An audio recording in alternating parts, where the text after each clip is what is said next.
ओम सूर्याय नमः। मेरे सभी प्रिय भक्तों को आज रविवार की ढेरों शुभकामनाएं। भक्तों, ऐसा कौन है जो धन नहीं चाहता?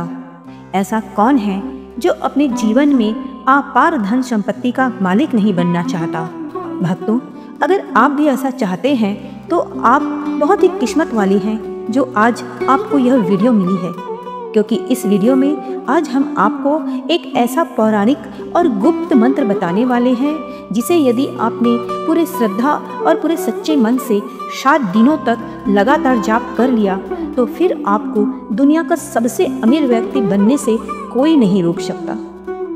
और जो भक्त हमारे चैनल पर नए हैं, हम उन्हें बता दें कि हम रोजाना एक मंत्र के साथ एक अचूक उपाय भी लेकर के आते हैं जिससे आप अपने जीवन में धन की प्राप्ति कर सकते हैं। तो हमारे साथ वीडियो में अंत तक बने रहिए। भक्तों, सनातन धर्म में मान्यता है कि रविवार का दिन ग्रहों के राजा सूर्य देव को समर्पित होता है। ऐसे में अगर आज आपने सूर्य देव को प्रसन्न कर लिया तो फिर आप करोड़ों धन संपत्ति के मालिक बन सकते हैं, क्योंकि आज हम आपके लिए एक पौराणिक और एक गुप्त मंत्र लेकर के आए हैं जिसे बोलने मात्र से आपकी किस्मत के बंद दरवाजे खुल सकते हैं और जिसकी शक्ति से एक साधारण मनुष्य भी अपार धन दौलत का मालिक बन सकता है।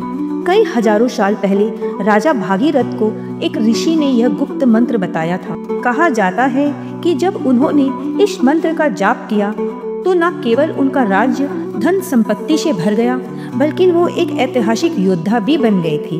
आज भी यह मंत्र उतना ही शक्तिशाली है जितना पौराणिक काल में हुआ करता था।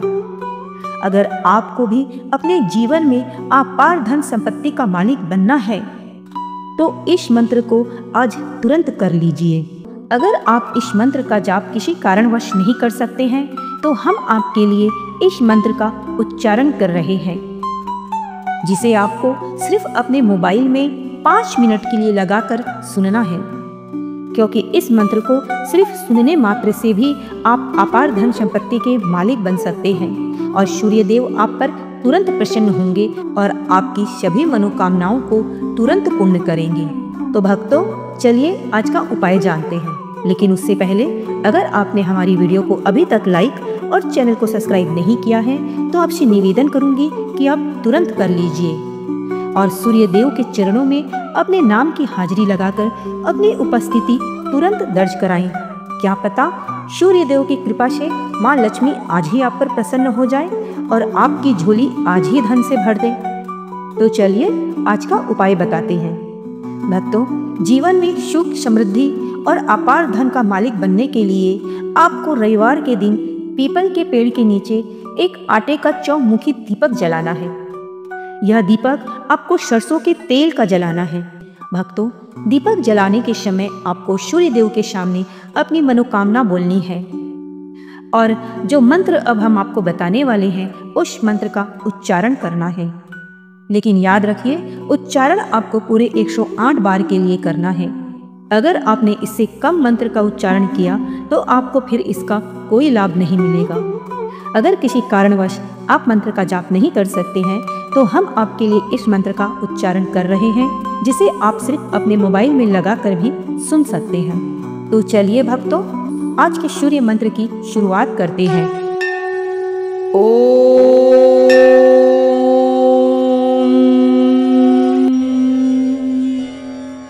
आदित्याय विद्महे दिवाकराय धीमहि तन्नो सूर्यः प्रचोदयात्।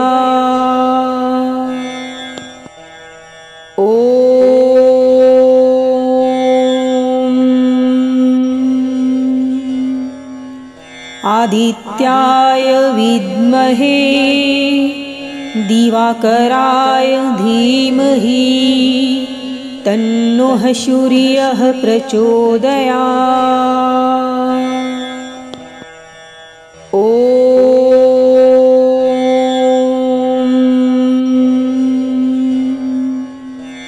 आदित्याय विद्महे दिवाकराय धीमहि तन्नो सूर्यः प्रचोदयात्।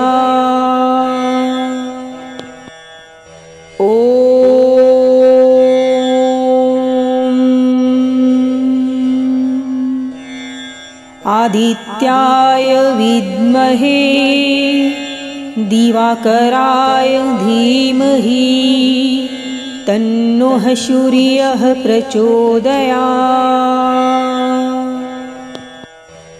ॐ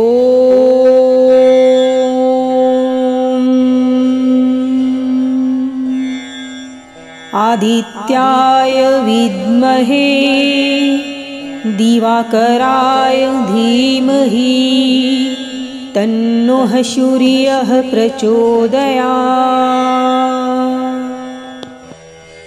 ॐ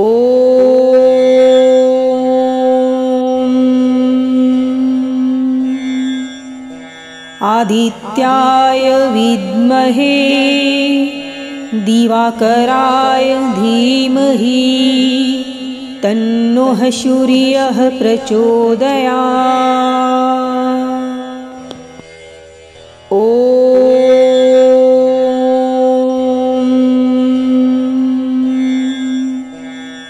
आदित्याय विद्महे दिवाकराय धीमहि तन्नो सूर्यः प्रचोदयात्।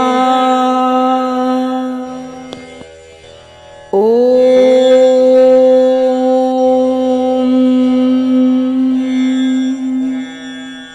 आदित्याय विद्महे दिवाकराय धीमहि तन्नो सूर्यः प्रचोदयात्।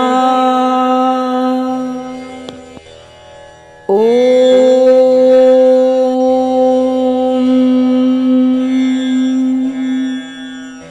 आदित्याय विद्महे दिवाकराय धीमहि तन्नो सूर्यः प्रचोदयात्। ॐ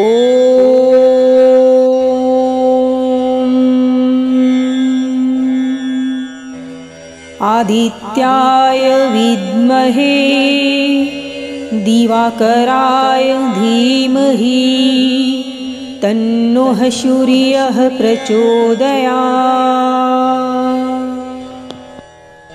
ॐ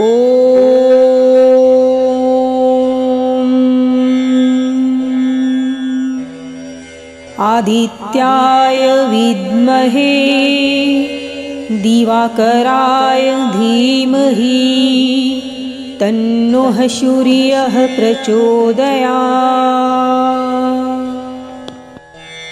ॐ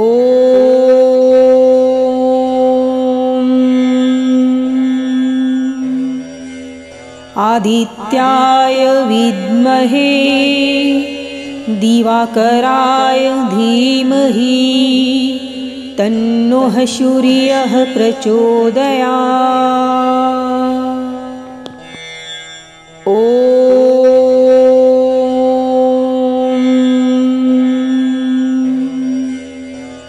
आदित्याय विद्महे दिवाकराय धीमहि तन्नो सूर्यः प्रचोदयात्।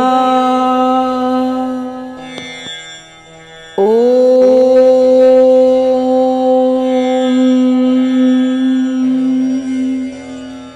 आदित्याय विद्महे दिवाकराय धीमहि तन्नो सूर्यः प्रचोदयात्। ॐ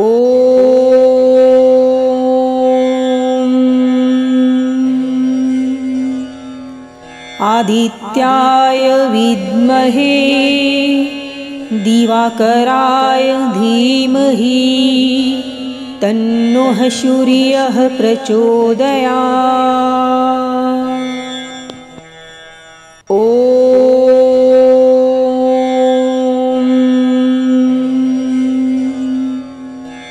आदित्याय विद्महे दिवाकराय धीमहि तन्नो सूर्यः प्रचोदयात्। ॐ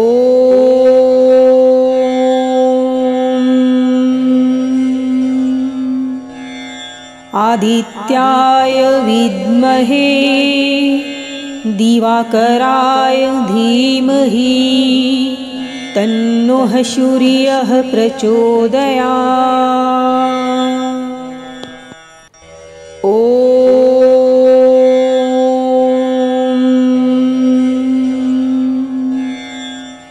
आदित्याय विद्महे दिवाकराय धीमहि तन्नो सूर्यः प्रचोदयात्।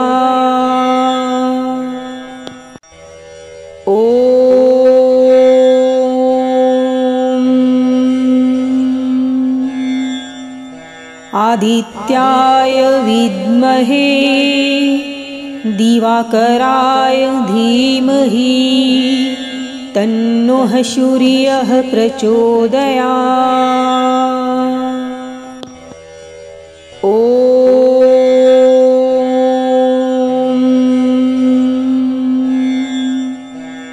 आदित्याय विद्महे दिवाकराय धीमहि तन्नो सूर्यः प्रचोदयात्।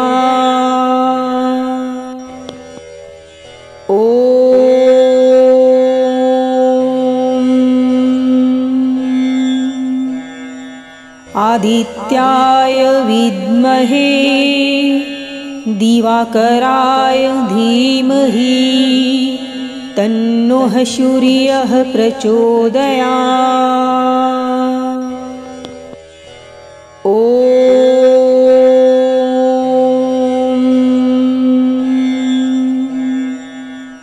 आदित्याय विद्महे दिवाकराय धीमहि तन्नो सूर्यः प्रचोदयात्।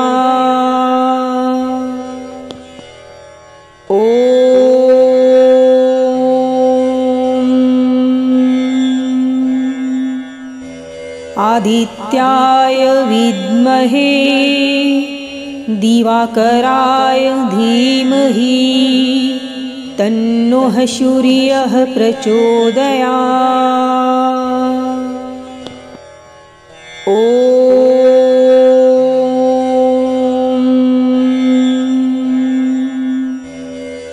आदित्याय विद्महे दिवाकराय धीमहि तन्नो सूर्यः प्रचोदयात्।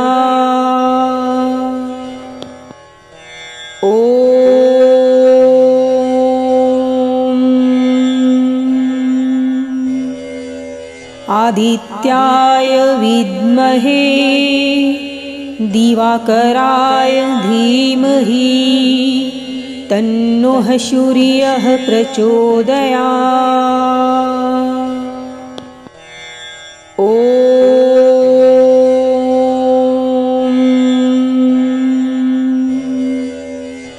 आदित्याय विद्महे दिवाकराय धीमहि तन्नो सूर्यः प्रचोदयात्।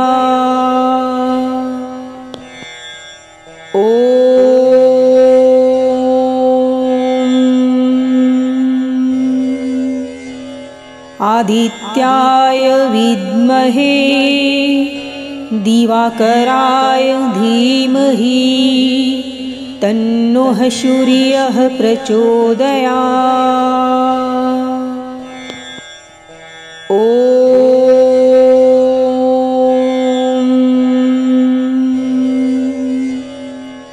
आदित्याय विद्महे दिवाकराय धीमहि तन्नो सूर्यः प्रचोदयात्।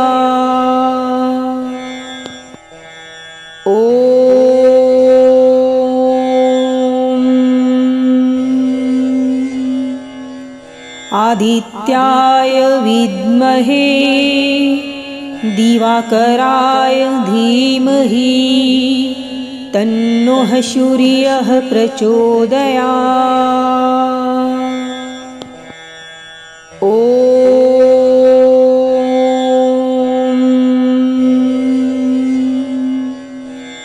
आदित्याय विद्महे दिवाकराय धीमहि तन्नो सूर्यः प्रचोदयात्। ॐ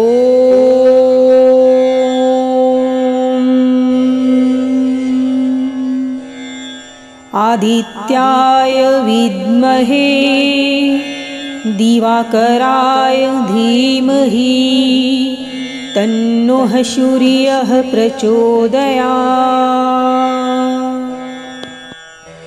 ॐ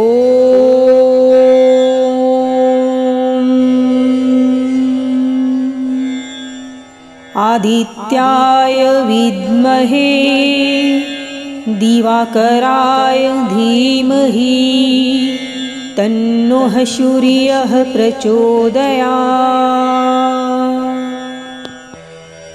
ॐ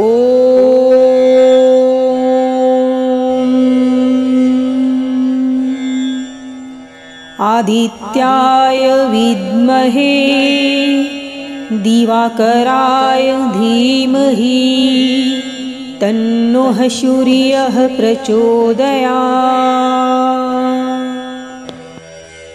ॐ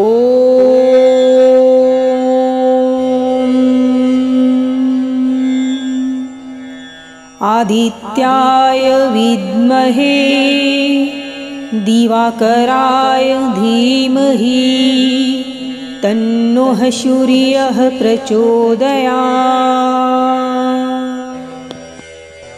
ॐ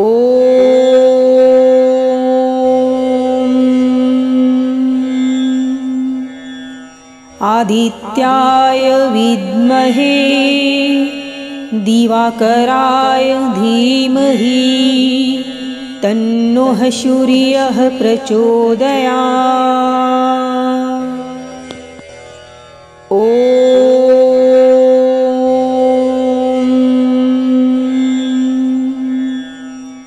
आदित्याय विद्महे दिवाकराय धीमहि तन्नो सूर्यः प्रचोदयात्। ॐ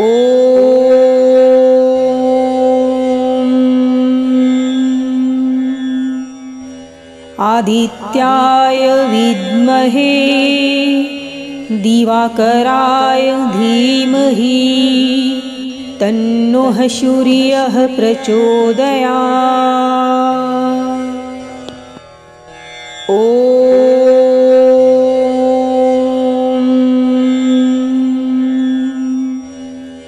आदित्याय विद्महे दिवाकराय धीमहि तन्नो सूर्यः प्रचोदयात्। ॐ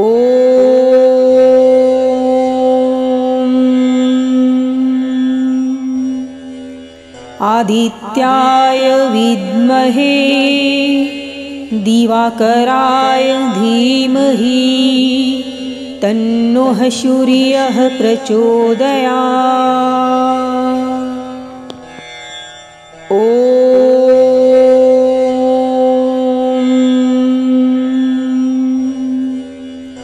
आदित्याय विद्महे दिवाकराय धीमहि तन्नो सूर्यः प्रचोदयात्। ॐ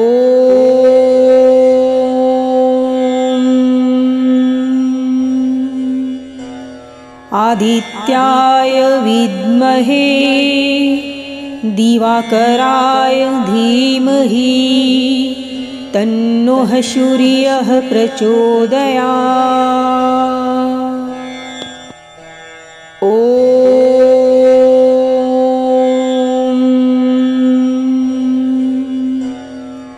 आदित्याय विद्महे दिवाकराय धीमहि तन्नो सूर्यः प्रचोदयात्।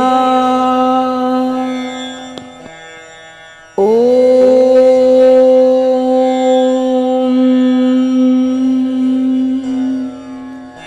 आदित्याय विद्महे दिवाकराय धीमहि तन्नः सूर्यः प्रचोदयात्। ॐ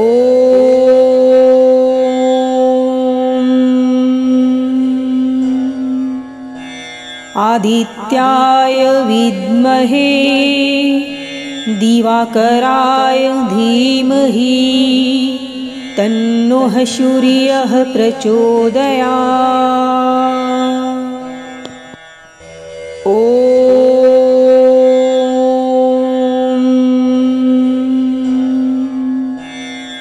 आदित्याय विद्महे दिवाकराय धीमहि तन्नः सूर्यः प्रचोदयात्।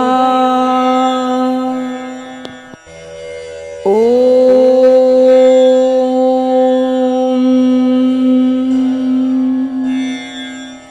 आदित्याय विद्महे दिवाकराय धीमहि तन्नः सूर्यः प्रचोदयात्। ॐ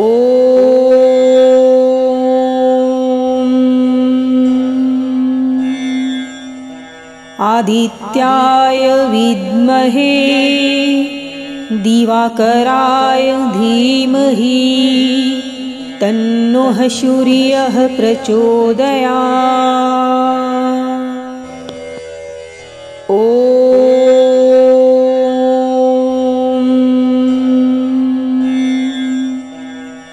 आदित्याय विद्महे दिवाकराय धीमहि तन्नः सूर्यः प्रचोदयात्। ॐ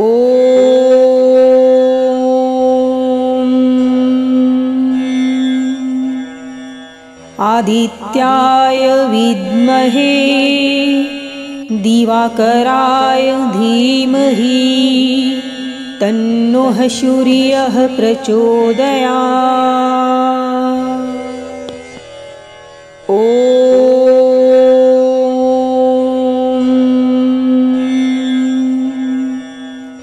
आदित्याय विद्महे दिवाकराय धीमहि तन्नः सूर्यः प्रचोदयात्। ॐ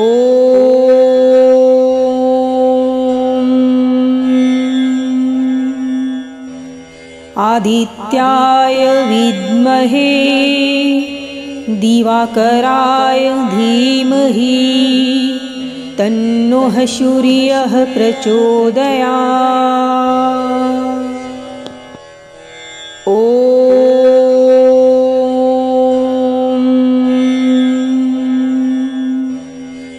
आदित्याय विद्महे दिवाकराय धीमहि तन्नः सूर्यः प्रचोदयात्। ॐ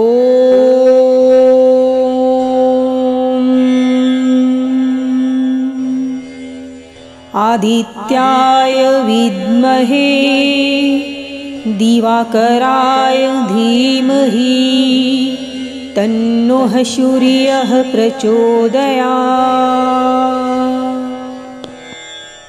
ॐ